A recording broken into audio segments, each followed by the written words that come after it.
Chapter ৩৩৫ exploring ওয়েডি street pleasure বা আনন্দ হল ডেমোনাস পাথের সিকোয়েন্স ৬। ক্লাইন যখন ম্যাডাম শ্যারনের আত্মার সাথে যোগাযোগ করেছিল তখনই সে এর পুরো ফর্মুলাটা পেয়ে গিয়েছিল। যদিও এই ধরনের স্মৃতি হুট করে মনে করা বেশ কঠিন কাজ, আর ক্লাইনকে মাঝে মাঝেই ড্রিম ডিভিনেশনের সাহায্য নিতে হতো সব কথা পরিষ্কারভাবে মনে করার জন্য। তবে এই অতিপ্রাকৃত পানীয় বা পোষণের মূল উপাদানের নাম শুনতেই তার মাথায় চট করে সব মনে পড়ে গেল। সে সেই ক্রেতার দিকে একবার আর চোখে তাকাল। গায়ের রং, শরীরের গঠন, কণ্ঠস্বর আর মাস্কের আড়ালে থাকা মুখের আদল দেখে ক্লাইন নিশ্চিত হল যে লোকটা আসলেই একজন পুরুষ। ডেমোনাস অফ প্লেজার হওয়ার ঠিক আগের সিকোয়েন্স হল উইচ বা ডাইনি। সেই ধাপে পৌঁছানোর পর তারা নারী হোক বা পুরুষ, সবাই শেষ পর্যন্ত নারীতে রূপান্তরিত হয়ে যায়। কিন্তু এই লোকটাকে দেখে পরিষ্কার বোঝা যাচ্ছে যে সে মোটেও তেমন কিছু নয়। সে এখনও উইচ হতে পারেনি, তাহলে সে কেন ডেমোনাস অফ প্লেজার হওয়ার মূল উপাদান কিনছে? ক্লাইন মনে মনে ভাবল, লোকটা কি অন্য কারো হয়ে এই কেনাকাটা করছে? সে কি কোনো ডাইনি বা উইচের সঙ্গী অথবা কোনো অনুগত অনুচর?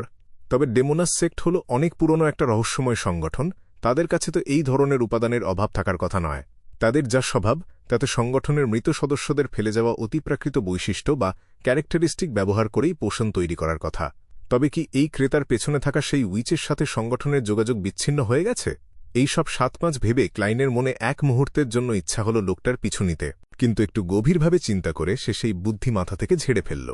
প্রথমত, আই অফ উইজডমের নজর এড়িয়ে কিভাবে সে ওই ক্রেতাকে খুঁজে বের করবে, তা একটা বড় প্রশ্ন। দ্বিতীয়ত, ওই লোকটার আসল অবস্থা সম্পর্কে ক্লাইন কিছুই জানে না, আর এখন ডিভিনেশন করে দেখার মতো সময়ও তার হাতে নেই। তাই মনের কথা শুনে চুপচাপ থাকাই তার কাছে বুদ্ধিমানের কাজ বলে মনে হল।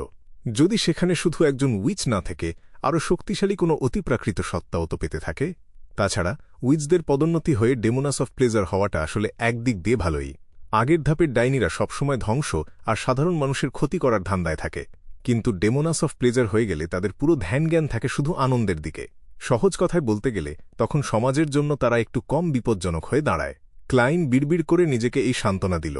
একটি পূর্ণবয়স্ক ব্ল্যাক উইডো স্পাইডারের সিল্ক গ্ল্যান্ড বা রেশম গ্রন্থি বেশ দামি আর বিরল একটা অতিপ্রাকৃত উপাদান। ঠিক যেমন ক্লাইনের সিকোয়েন্স ৬-এ ওঠার জন্য 1000 ফেসড হান্টারের পিটুইটারি গ্ল্যান্ড বা হিউম্যান স্কিন শ্যাডোর বৈশিষ্ট্য প্রয়োজন ছিল, এটাও ঠিক তেমনই মূল্যবান। এর দাম ব্যাকল্যান্ডের আধখানা বাড়ির সমান। তাই ক্রেতা যা দাম দিতে চাইল তাতে খুব একটা ইতিবাচক সাড়া পাওয়া গেল না। সঠিকভাবে বলতে গেলে ঘরের কেউ কোনো কথাই বলল না। পুরো আড্ডাটা একদম নিস্তব্ধ হয়ে গেল, যতক্ষণ না সেই পেটমোটা অ্যাপোথেকারি তার ওষুধ বিক্রি করতে শুরু করল। আগের কয়েকবারের অভিজ্ঞতায় সে বেশ কিছু নিয়মিত কাস্টমার বানিয়ে ফেলেছে। ৩ মিনিটেরও কম সময়ে সে তার সব মালপত্র বিক্রি করে দিয়ে নগদ ৫০ পাউন্ডের বেশি কামিয়ে নিল। আই অফ উইজডম যখন আড্ডা শেষ করার ঘোষণা দিল, তখন সবাই একে একে আলাদা আলাদা রাস্তা দিয়ে নির্দিষ্ট সময়ের ব্যবধানে বেরিয়ে যেতে শুরু করল।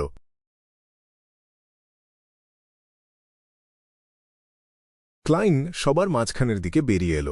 একটা নিরিবিলি রাস্তায় পৌঁছে সে তার ছদ্মবেশ খুলে ফেলল।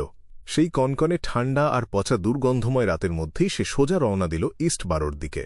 ব্ল্যাক পাম স্ট্রিটে পৌঁছানোর পথে সে একটা আন্ডারআর্ম হোলস্টার বা বগলের নিচে ঝোলানো পিস্তল রাখার খাপ কিনে নিল। এরপর সে তার ভাড়া করা এক কামরার ফ্ল্যাটে গিয়ে ঢুকল। এক মুহূর্ত বিশ্রাম না নিয়ে সে তার রিভলভারটা বের করল। অতিপ্রাকৃত বুলেটের ধাতব বাক্সটা খুলে সে একে একে তার রিভলভারে লোড করতে শুরু করল। সে 2টো পিউরিফাইং বুলেট, 2টো ডেমন হান্টিং বুলেট আর একটা এক্সরসিজম বুলেট নিল। খুব সাবধানে সে সেগুলো চেম্বারে ভরল। একটা পোজ নিয়ে সে পরখ করে দেখল যে রিভলভারটা ঠিকঠাক কাজ করছে কিনা। তারপর সে ওটা তার বগলের হোলস্টারে গুঁজে দিয়ে বাকি প্রস্তুতিতে মন দিল। লোহার চুরুটের বাক্সে রাখা অল ব্ল্যাক আই বা কুচকুচে কালো চোখটার কোনো নড়চড় হয়েছে কি না সে পরীক্ষা করে দেখল। আজিকে তামাটে বাঁশিটা সে বুলেটের সেই ধাতব বাক্সের ভেতর রাখল। হোলি নাইট পাউডারের সাহায্যে সে বাক্সের ওপর একটা স্পিরিচুয়াল দেওয়াল তৈরি করে দিল, যাতে ওই রহস্যময় বাঁশিটার উপস্থিতি ঢাকা পড়ে যায়। 3টা কবজ বা চার্মের অবস্থান আর আকৃতি ঠিকঠাক দেখে নিয়ে ক্লাইন একবার গ্রে ফগের উপরে গেল ডিভিনেশন করতে। সব ঠিক আছে দেখে সে তার হ্যাটটা মাথায় দিয়ে আবার বেরিয়ে পড়ল। তার গন্তব্য হল ব্রিজের দক্ষিণ দিকের ভার্ডি স্ট্রিটের ৩২ নম্বর বাড়ি। ঠিক এই বাড়ি থেকেই সেই চোরটা মাস্টার কি বা জাদুকরি চাবিটা খুঁজে পেয়েছিল। সেখানে হয়তো অ্যাপ্রেন্টিস বা শিক্ষানবিশ ফর্মুলার কোনো ক্লু পাওয়া যেতে পারে, অথবা এর সাথে সম্পর্কিত অন্য কোনো জিনিস। ক্লাইন অনেক দিন ধরেই এখানে আসার কথা ভাবছিল, কিন্তু তার সন্দেহ ছিল যে ওই বাড়িতে যে লোকটা করুণভাবে মারা গিয়েছিল সে হয়তো কোনো প্রেতাত্মা বা রাইত হয়ে সেখানে ঘুরে বেড়াচ্ছে। যতক্ষণ না সে পিউরিফাইং বুলেট কিনতে পেরেছিল ততক্ষণ সে এখানে পা রাখার সাহস করেনি। একজন জাদুকর বা ম্যাজিশিয়ান কখনোই প্রস্তুতি ছাড়া কোনো কাজ করে না। দিনের শেষ স্টিম সাবওয়ে বা বাষ্পচালিত পাতাল রেলে চড়ে ক্লাইন ব্রিজের দক্ষিণে পৌঁছে গেল। সেখান থেকে একটা পাবলিক ঘোড়ার গাড়িতে করে সে ভার্ডি স্ট্রিটের কাছাকাছি নামল। তখন অনেক রাত হয়ে গিয়েছে, আর ব্যাকল্যান্ডের আকাশ থেকে ঝিরঝিরে হিমশীতল বৃষ্টি পড়ছে। রাস্তায় লোক নেই বললেই চলে। গ্যাস ল্যাম্পের আলো জানালার কাঁচের ওপর পড়া বৃষ্টির পানিতে ঝাপসা হয়ে এক মায়াবী পরিবেশ তৈরি করেছে। ক্লাইন এলাকাটা একবার ঘুরে দেখল আর ৩২ নম্বর বাড়িটার অবস্থা বোঝার চেষ্টা করল। সে সন্তর্পণে বাড়িটার পাশে গিয়ে দাঁড়াল। দোতলার ব্যালকনিতে চড়ে সে খুব সহজেই ভেতরে ঢুকে পড়ল। আগের সেই চোরটা ব্যালকনির দরজা এমনভাবে নষ্ট করে গিয়েছিল যে ওটা আর ঠিকমতো বন্ধ হতো না। ক্লাইন সাথে করে মাস্টার কি বা জাদুকরি চাবিটা নিয়ে আসেনি। তার ভয় ছিল যে ওই চাবিটা এখানে কোনো অস্বাভাবিক কাণ্ডকারখানা ঘটিয়ে ফেলতে পারে। ভেতরের ঘরগুলো বেশ সাজানো গোছানো। একটা লম্বা করিডোর দিয়ে দোতলার দুটো ব্যালকনি যুক্ত করা হয়েছে। করিডোরের দুই পাশে বেডরুম, বাথরুম আর বসার ঘরগুলো সাজানো। ব্যালকনি দিয়ে আসা চাঁদের লালচে আলোয় ক্লাইন দেখল যে সবকটা দরজা হা করে খোলা। নানা ধরনের জিনিসপত্র মেঝেতে এলোমেলোভাবে ছড়িয়ে ছিটিয়ে পড়ে আছে। বোঝাই যাচ্ছে যে আগের সেই চোরটা সব নিয়ে যেতে পারেনি, তাই দামি জিনিসের খোঁজে সবকিছু ওলটপালট করে দিয়ে গেছে।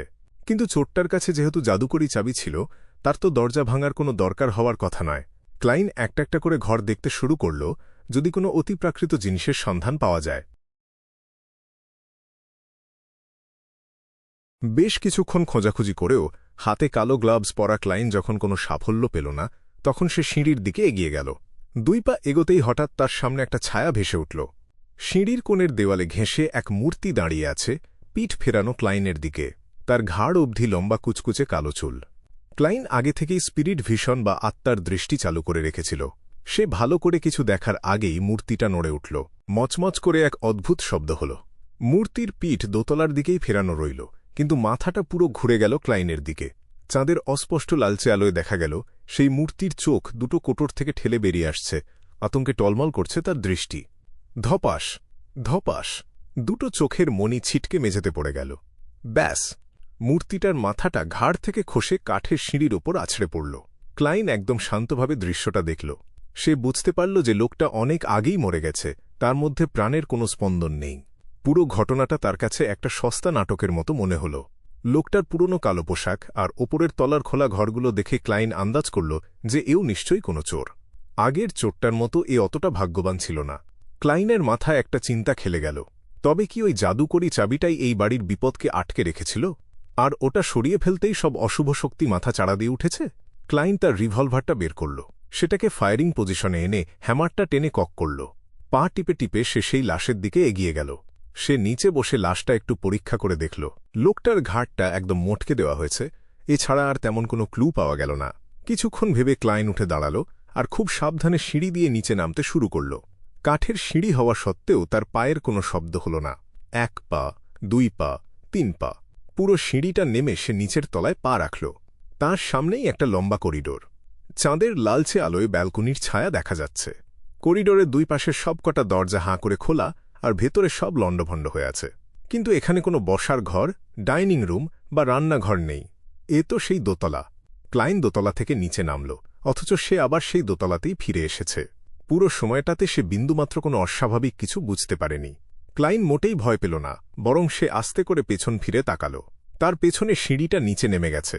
সে বুঝতে পারল তার অতিপ্রাকৃত ক্ষমতা কেবল তখনই কাজ করে যখন কেউ সরাসরি তার ওপর অতিপ্রাকৃত শক্তি প্রয়োগ করে, যেমন স্বপ্ন বা আত্মার সাথে কথা বলার সময়, অথবা যদি সে বুঝতে পারে যে সে বাস্তবের জগতে নেই।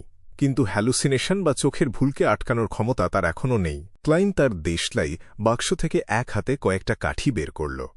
সে আবার নিচে নামতে শুরু করল, আর প্রতি কয়েক ধাপ পর পর একটা করে দেশলাই কাঠি নিচে ফেলতে লাগল। আবারও সে সিঁড়ির সেই কোণে পৌঁছে গেল যেখানে সেই মাথাকাটা লাশটা পড়েছিল। ঠিক সেই মুহূর্তে তার ঘাড়ের কাছে এক ঝলক বরফশীতল হাওয়া বয়ে গেল। ভয়ে তার গায়ের লোম খাড়া হয়ে উঠল। টাস! ক্লাইন একটা তুড়ি বাজাল। সাথে সাথে তার পেছন থেকে একটা আগুনের শিখা লকলক করে ছাদের দিকে উঠে গেল। মনে হল যেন এক অগ্নিদানব তার থাবা উঁচিয়ে ধরল, কিন্তু সেই আগুন কোনো কিছু পুড়িয়ে ফেলল না। ক্লাইন তার স্পিরিট ভিশন দিয়ে দেখার জন্য পেছন ফিরতে যাচ্ছিল, অমনি তার শরীরটা জমে বরফ হয়ে গেল। মনে হল যেন সে কনকনে শীতের কোনো জমে যাওয়ার হ্রদে পড়ে গেছে। সে থরথর করে কাঁপতে শুরু করল। তার বাঁ হাতটা অজান্তেই নিজের ঘাড়ের দিকে এগোতে লাগল। ক্লাইন অনেক কষ্টে নিজের হাতটাকে নিয়ন্ত্রণ করল। সে একটা লম্বা দীর্ঘশ্বাস ফেলল। সে জোর করে নিজের বাঁ হাতটা পকেটে ঢুকাল। স্পিরিচুয়াল দেওয়ালটা সরিয়ে সে বুলেটের সেই ধাতব বাক্সটা খুলল। এরপর সে আজিকের তামাটে বাঁশিটা বের করে এক ঝটকায় সিঁড়ির ওপরের ফাঁকা জায়গায় ছুঁড়ে মারল। মুহূর্তের মধ্যেই তার শরীরের সেই হাড়কাঁপানো ঠান্ডা আর জড়তা উধাও হয়ে গেল। ক্লাইনের অতিপ্রাকৃত অনুভবে ধরা পড়ল যে এক অশুভ আর কুৎসিত প্রেতাত্মা বাতাসের মধ্যে লাফিয়ে উঠল, ঠিক যেন কোনো কুকুর তাকে ছুঁড়ে দেওয়া বল ধরার জন্য লাফ দেয়। ওই প্রেতাত্মা আজিকের তামাটে বাঁশিটাকে ধরার জন্য ঝাঁপিয়ে পড়ল। ক্লাইন মুচকি হাসল। সে তার ডান হাতটা তুলে বাঁশিটার দিকে লক্ষ্য স্থির করল। ট্রিগার টিপতে টিপতে সে ফিসফিস করে বলল, বাই বাই গুরুম। সেই হালকা সোনালি রঙের পিউরিফাইং বুলেটা বাতাসের বুক চিরে বেরিয়ে গেল, আর ঠিক সেই আবছা আর শীতল প্রেতাত্মার গায়ে গিয়ে বিঁধল। বাতাসে এক বুকফাটা চিৎকার প্রতিধ্বনিত হল। সোনালি আগুনের শিখায় এক মানুষের আদল ফুটে উঠল মাঝ আকাশে। উষ্ণ আর উজ্জ্বল সেই আলোয় সব অশুভ শক্তি আর অন্ধকার নিমেষেই ধুয়ে মুছে সাফ হয়ে গেল। টুং করে একটা শব্দ হল। আজিকের তামাটে বাঁশিটা নিচে পড়ে কয়েকবার ড্রপ খেয়ে গড়িয়ে একতলার লিভিং রুমে চলে গেল। ক্লাইন যখন চারপাশে তাকাল, সে দেখল সব পাল্টে গেছে। সেই মাথাকাটা লাশটা এখন আর সিঁড়িতে নেই। আসলে লোকটা মারা গিয়েছিল নিজের হাত দিয়ে নিজের গলা টিপে ধরে। ক্লাইন একটু হাসল আর ভাবল, প্রস্তুতি থাকলে সবকিছুই কত সহজ হয়ে যায়। সে আবার সিঁড়ি দিয়ে নিচে নামল। এবার সে সফলভাবে একতলায় পৌঁছাতে পারল আর আজিকের বাঁশিটা কুড়িয়ে নিল। সে ওটা দুইবার বাতাসে দোলালো দেখার জন্য যে আরও কোনো ভূতপ্রেত আশেপাশে আছে কিনা। নিশ্চিত হল যে আর কোনো ঝামেলা নেই। সে ঠিক করল সে সরাসরি বেসমেন্ট বা মাটির নিচের তলায় যাবে। সিঁড়ি দিয়ে নিচে নেমে একটা দরজা পার হতেই সে সেই দৃশ্যটা দেখতে পেল যা সে তার ডিভিনেশনে দেখেছিল। একটা লম্বা টেবিলের ওপর রাখা আছে সেই বাদামি নোটবুকটা।